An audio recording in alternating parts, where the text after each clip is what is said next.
नमस्कार, रुचकर मेजवानी विथ स्मितामध्ये तुमचं स्वागत आहे। पावसाळ्याचे दिवस आहेत आणि आपल्याला अशा पावसाच्या दिवसात भिजून आल्यावर मस्त घरी चमचमीत तिखट काहीतरी खावंसं वाटतं।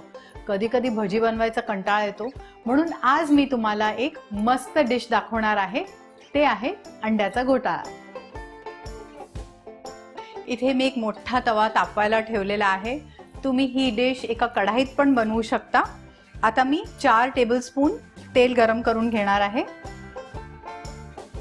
तेल तापलेलं आहे, त्यात मी 3 कांदे बारीक चिरलेले चांगले गोल्डन होईपर्यंत परतून घेणार आहे।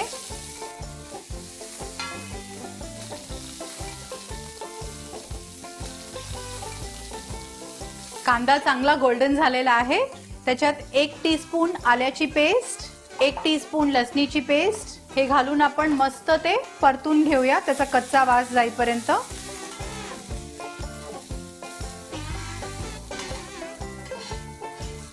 इथे मी 3 हिरव्या मिरच्या बारीक चिरून घेतलेल्या आहेत, ते घालणार आहे।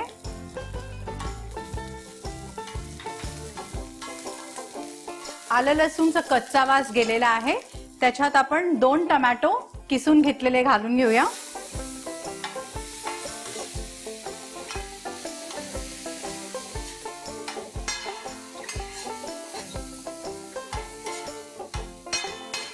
मला टोमॅटो चिरायचा फार कंटाळा येतो, मला ते फार टीडियस वाटतं, म्हणून मी ते पटापट किसून घेते। आता ह्याच्यात मी आपले सुखे मसाले घालणार आहे। अर्धा चमचा हळद, 2 टीस्पून लाल तिखट, पावभाजीचा मसाला 1.5 टीस्पून। आता हे घालून मी सगळं व्यवस्थित परतून घेणार आहे। आता ह्याच्यात मी अर्धा टेबलस्पून बटर घालणार आहे। मस्त सुगंध सुटलेला आहे। आता त्यात मी थोडंसं मीठ घालून घेते। 2 उकडलेली अंडी किसून घेतलेली आहेत, ती घालणार आहे। हलक्या हाताने ती परतून त्याच्यात आता मी 2 अंडी नुसतीच स्क्रॅम्बल करून घेणार आहे, म्हणजे भुर्जी करून घेणार आहे।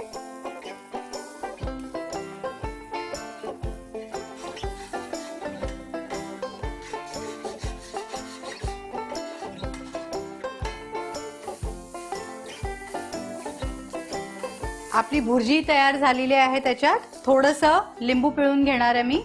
हलक्या हाताने हे परतून सगळं एकत्र करून घेणार आहे। आता ह्याच्यावर 2 अंडी मी फोडणार आहे, किसलेलं चीज घालणार आहे, कोथिंबीर आणि थोडंसं बटर साइडनी घालणार आहे मी।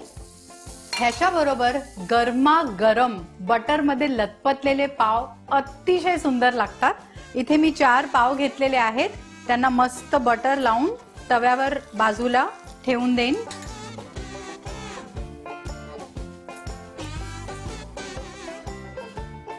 आणि आपला मस्त चमचमीत अंड्याचा घोटाळा तयार आहे। हा तुम्ही केव्हाही खाऊ शकता, तुम्ही ब्रेकफास्टला खाऊ शकता, संध्याकाळी स्नॅकला खाऊ शकता किंवा जेवणातही खाऊ शकता। तर ही डिश तुम्ही नक्की ट्राय करा आणि मला कळवा। अशाच रुचकर रेसिपीजसाठी रुचकर मेजवानीला सबस्क्राइब करा।